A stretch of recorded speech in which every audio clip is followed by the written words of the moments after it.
Hello students, आज का जो न्यू लेक्चर है वो बेस्ड है capacitance of capacitor with dielectric slab पर।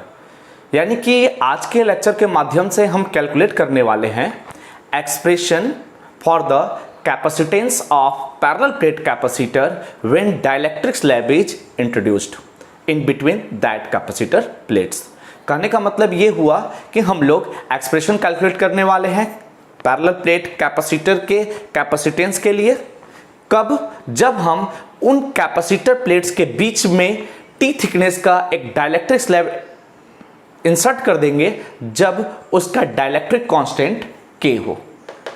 तो चलते हैं एक्सप्रेशन की ओर, देखते हैं क्या रिजल्ट प्राप्त होता है। तो इसके लिए हम लोग पहले कंसीडर कर लेते हैं कि पैरेलल प्लेट कैपेसिटर है जिसका एरिया A और उन दोनों प्लेट के बीच की जो दूरी है स्मॉल d है। अगर हम कंसीडर कर लेते हैं कि दोनों प्लेट के बीच का जो मीडियम एयर हो, तो the capacitance of capacitor with the medium of air, capacitance को अगर हम C0 से डिनोट करेंगे तो रिजल्ट आएगा ε0A/d।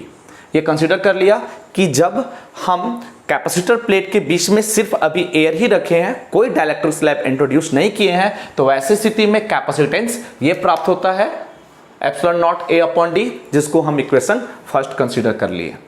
अब हम एक डाइलेक्ट्रिक स्लैब जिसका थिकनेस स्मॉल t है, अब ये स्मॉल t का जो वैल्यू कंसीडर करके रखेंगे कि स्मॉल d की रिस्पेक्ट में इसका वैल्यू कम हो। तो जब हम इस डाइलेक्ट्रिक स्लैब को इन कैपेसिटर प्लेट के बीच में इंसर्ट कर देंगे और इस कैपेसिटर प्लेट पर पहले से इलेक्ट्रिक चार्जेज होंगे तो डाइलेक्ट्रिक स्लैब पोलराइज्ड हो जाएंगे।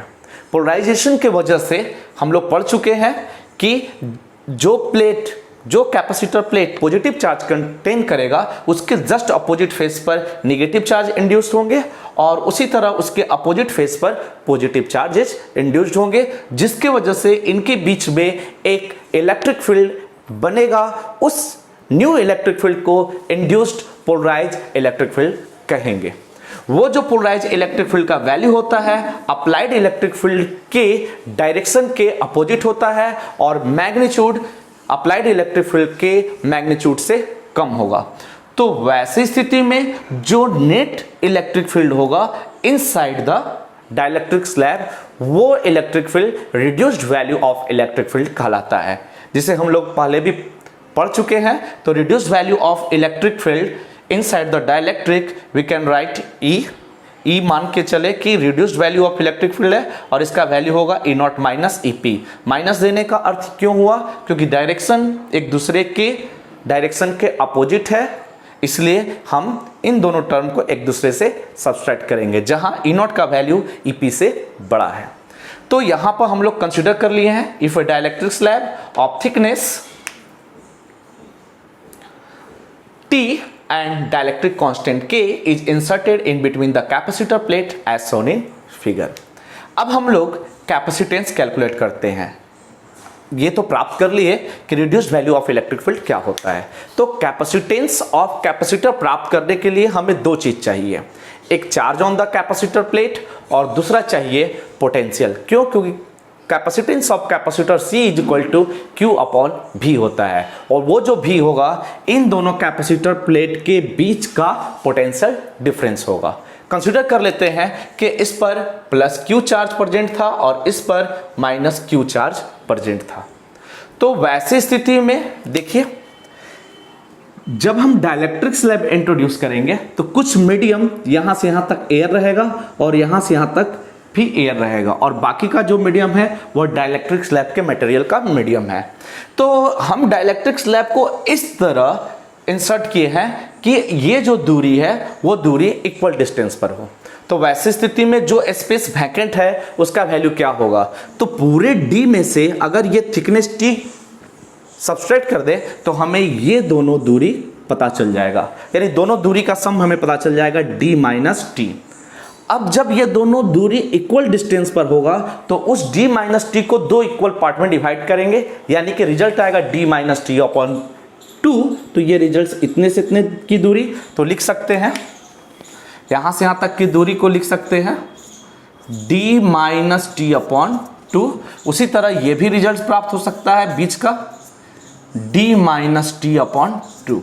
एक बार फिर से, पूरा डिस्टेंस d है, थिकनेस t है, तो d में से t घटाएंगे तो ये दोनों दूरी का वैल्यू बचेगा, जो बचेगा d माइनस टी। ये दोनों दूरी इक्वल है, तो वैसी स्थिति में दोनों को जब हाफ करेंगे इसका, तो एक part d minus T by 2, दूसरा पार्ट भी d माइनस टी बाई 2 आएगा। अब चलते हैं आगे। हम लोग डाइलेक्ट्रिक कांस्टेंट को पढ़ चुके हैं, डिफिनेशन में जानते हैं dielectric constant K is equal to E naught upon E के इक्वल होता है। डाइलेक्ट्रिक कांस्टेंट जो होता है रेशियो होता है applied electric field to the reduced value of electric field. तो वैसी स्थिति में ई का जो वैल्यू प्राप्त होगा ई नॉट अपॉन के इक्वल हो जाएगा। तो सबसे पहले हम इनके बीच में जो भी पोटेंशियल डिफरेंस है वो कैलकुलेट कर लेते हैं। तो potential difference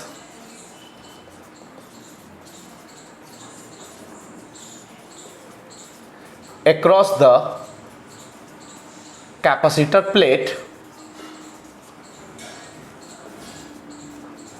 with dielectric slab। अब डाइलेक्ट्रिक स्लैब के साथ दोनों कैपेसिटर प्लेट के अक्रॉस कितना पोटेंशियल डिफरेंस होता है। तो पोटेंशियल डिफरेंस इतने प्लेट के बीच का ये पोटेंशियल डिफरेंस प्लस ये पोटेंशियल डिफरेंस प्लस ये पोटेंशियल डिफरेंस, देखिए ये पॉजिटिव निगेटिव है तो एक पोटेंशियल डिफरेंस बनाएगा, क्योंकि इनके बीच में जो इलेक्ट्रिक फील्ड होगा एयर मीडियम के वजह से हम ई नॉट दे सकते हैं, जिसको हम दर्शा भी दे रहे हैं। इस मीडियम में जो इलेक्ट्रिक फील्ड बना वो बना reduce value of electric field E, और इस मीडियम में जो इलेक्ट्रिक फील्ड है वो एयर के वजह से इसको हम ई नॉट ही लिखेंगे। जब इलेक्ट्रिक फील्ड है और बीच में दूरी है तो इलेक्ट्रिक फील्ड और डिस्टेंस के आधार पर हम पोटेंशियल कैलकुलेट कर सकते हैं। कौन सा फॉर्मूला, तो याद रखिएगा V इज इक्वल टू, हम लोग पढ़े हैं E is equal to minus D V by D R. तो वैसी स्थिति में पोटेंशियल डिफरेंस अगर डेल्टा भी निकाले तो E into delta R, delta R जो हो गया दोनों प्लेट के बीच की दूरी हो गई। अब यहाँ पर मैग्नीट्यूड के फॉर्म में प्राप्त होता है पोटेंशियल, देखते हैं। तो पोटेंशियल एक मान लीजिए V1 हुआ, ये V2 हुआ और ये V3 हुआ। तो पोटेंशियल जो निकालेंगे तो पहले इनके क्रॉस पोटेंशियल निकालेंगे। तो इसके क्रॉस जो पोटेंशियल होगा नाम लिख देते हैं। सपोज ये पॉइंट P था, ये Q था, स्मॉल q, ये R, इसको कैपिटल Q ही रखते हैं और इसको स्मॉल q कर देते हैं, क्योंकि दोनों चार्ज Q है तो ये Q कॉन्साइड ना करे, इसके लिए ये कैपिटल R और ये क्या हो गया S। तो एक पोटेंशियल बनेगा Vp के PQ के क्रॉस, एक पोटेंशियल बनेगा QR के क्रॉस और एक पोटेंशियल बनेगा पोटेंशियल डिफरेंस RS के क्रॉस। तो हम सारे पोटेंशियल को इस तरह ऐड कर दिए। तो अब हमें पता चल रहा है PQ किसके क्रॉस है। तो पोटेंशियल डिफरेंस प्राप्त करने के लिए दोनों के क्रॉस वो हो जाएगा इलेक्ट्रिक फील्ड E नॉट और इनके बीच की जो दूरी है D माइनस टी अपॉन 2। तो ये रिजल्ट हो गया D माइनस टी अपॉन 2। अगर हम QR के क्रॉस निकाले तो देखिए reduce value of electric field E आया है, तो रिड्यूस वैल्यू E लिख देते हैं। और इसका जो थिकनेस है यानी Q से R की दूरी जो है वो है T, प्लस RS का भी निकालेंगे तो इलेक्ट्रिक फील्ड E नॉट है और इनके बीच का जो R और S के बीच की जो दूरी है वो है D माइनस टी अपॉन 2। तो ये दोनों रिजल्ट सेम है, दोनों को ऐड करेंगे तो 2 मल्टीप्लाई में आएगा जो कि 2 कट जाएगा। तो रिजल्ट्स लिख सकते हैं E not D minus into T. फिर से बता दे रहे हैं, जब एलसीएम लीजिएगा तो नीचे 2 रहेगा और यहाँ पर जोड़ेंगे तो 2 मल्टीप्लाई में आएगा, ये 2 कैंसिल हो जाएगा। चलिए लिख ही देते हैं और ये रिजल्ट E इंटू टी हो गया। अब E का जो वैल्यू है E नॉट बाई के है तो उसे हम लिख सकते हैं E not D minus T plus E not upon के इंटू टी। तो अब हम देखते हैं इनके बीच में जो इलेक्ट्रिक फील्ड बना E नॉट जो है वो कॉमन है, तो रिजल्ट है D minus T plus T by के। तो इस तरह पोटेंशियल मान लीजिए V हुआ जो हम इसके अक्रॉस प्राप्त कर लिए। किसके अक्रॉस? तो दोनों कैपेसिटर प्लेट के अक्रॉस। तो V का जो वैल्यू है वो ये प्राप्त हुआ। अब हमें प्राप्त करना है क्या? Capacitance of capacitor with dielectric slab. तो capacitance of capacitor with dielectric slab. चलिए, तो C is equal to formula होता है Q अपॉन V। तो यहाँ चार्ज Q है और पोटेंशियल V माने हुए हैं दोनों प्लेट के अक्रॉस। तो वैसी स्थिति में E नॉट, Q को छोड़ देते हैं, E नॉट जो है वो इन दोनों प्लेट के बीच के एयर मीडियम का इलेक्ट्रिक फील्ड है। तो हम लोग पढ़ चुके हैं कि दो प्लेट के बीच अगर मीडियम एयर हो तो वैसी स्थिति में इलेक्ट्रिक फील्ड क्या होता है? Sigma by epsilon not. Consider कर लेते हैं कि इस पर surface charge density plus sigma था और इस पर surface charge density minus sigma था। तो वैसी स्थिति में रिजल्ट आएगा सिग्मा बाई एप्सिलॉन नॉट। इसका वैल्यू हो गया E नॉट का। B का वैल्यू हम प्लेस कर रहे हैं तो E नॉट का वैल्यू हो गया सिग्मा बाई एप्सिलॉन नॉट, और जो ये रिजल्ट्स है उसी तरह हम कॉपी कर देते हैं। सिग्मा जो होता है वो होता है चार्ज पर यूनिट एरिया। तो चार्ज इस प्लेट पर है और इस प्लेट का जो एरिया हम कंसीडर कर लिए हैं वो कैपिटल A है। तो वैसी स्थिति में सिग्मा इज इक्वल टू लिख सकते हैं Q upon A epsilon naught. Sigma का value Q upon A, epsilon naught इसी तरह रह गया और ये वैल्यू हो गया D minus T plus T upon K। Q cancel हो जाएगा तो रिजल्ट बचेगा epsilon naught A upon epsilon naught A ऊपर चला गया और D minus T plus T upon K। यही value capacitance of parallel plate capacitor with dielectric slab of thickness T which are inserted between the capacitor plate का required expression प्राप्त हुआ।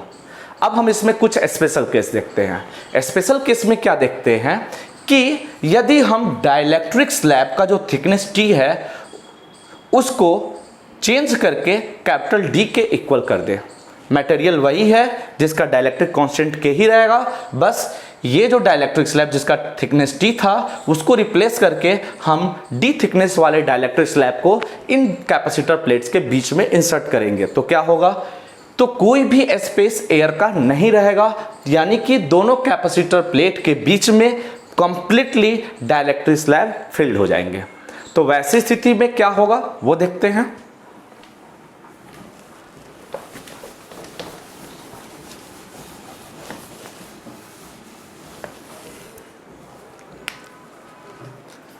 Special case, if dielectric slab is completely filled in between the capacitor plates,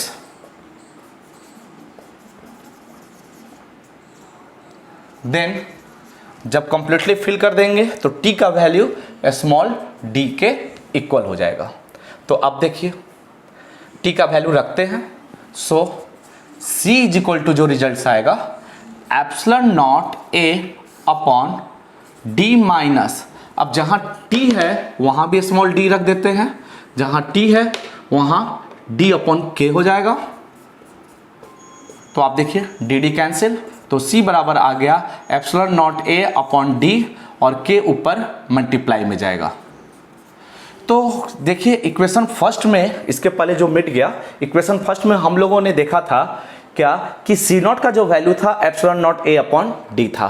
तो वहां पर हम लिख सकते हैं, यानी कि उस रिजल्ट्स के आधार पर यहां लिख सकते हैं, K को पहले लिख देते हैं K और ये वैल्यू हो गया C not from equation first. तो ऐसी स्थिति में अब हम क्या प्राप्त कर रहे हैं कि जब हम डाइलेक्ट्रिक स्लैब को दो कैपेसिटर प्लेट के बीच में कंप्लीटली फिल कर दें तो कैपेसिटेंस जो होता है वो कैपेसिटेंस एयर मीडियम के रिस्पेक्ट में K टाइम्स इंक्रीज कर जाता है। तो यही फायदा होता है डाइलेक्ट्रिक का, क्या कि यदि कैपेसिटेंस को बढ़ाना हो तो हम उस कैपेसिटर प्लेट के बीच में डाइलेक्ट्रिक स्लैब इंसर्ट कर देते हैं, जिससे कैपेसिटेंस का वैल्यू k टाइम्स बढ़ जाता है। यदि k का वैल्यू 5 होगा तो सोचिए कैपेसिटेंस जो होगा एयर मीडियम के रिस्पेक्ट में 5 टाइम्स इंक्रीज कर जाएगा। तो ये रिक्वायर्ड एक्सप्रेशन था for the capacitance of parallel plate capacitor when dielectric slab is introduced with T thickness और completely D thickness। तो उम्मीद करते हैं लेक्चर सीरीज का ये वीडियो आपको काफ़ी पसंद आया होगा, आपको टॉपिक समझ में भी आया होगा। यदि आपको टॉपिक मेरा समझ में आता है तो मेरे वीडियो को, मेरे लेक्चर को लाइक, सब्सक्राइब और शेयर जरूर करें। Thank you.